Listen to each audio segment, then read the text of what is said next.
Ej, bol som mladý, hlupý, nevyzretý, často hluchý, slepý. Písal som riadky, nahrával si repy na kazety. Mal som 16 rokov, rímov plné zošity. A to už a bez grimasom, starali sa o byty.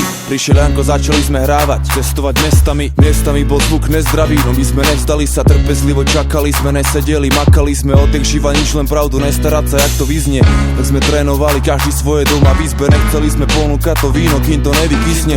Teraz sme tu, máme kvalitný materiál, žiadne pištolky, no silný arzenál. Tiež máme major deal, točíme klipy, na koncertoch bordel. Typci skáču ako skipy, už sa jebem v repe roky, ešte furt nejsom city. Chcem viac hejterov, mám piči, môžu ma vypiť. Chcem robiť rap, ktorý má názory a energiu. Nečítam si návody a nepýtam si licenciu. Robíme hudbu, ktorá spôsobuje hystériu. 1-6 brácho, vítaj v našom impériu. Som hrdý na to, že pri sebe mám svojich ľudí a pre každého z tej rodiny som ochotný byť hrubý. Ak sa chceš do nás ozaj obúvať, musíš byť tupý. Dávaj radšej pozor, kam vstúpiš. Som hrdý na to, že pri sebe mám svojich ľudí a pre každého z tej rodiny som ochotný byť hrubý. Ak sa chceš do nás ozaj obúvať, musíš byť tupý. Dávaj radšej pozor, kam vstúpiš.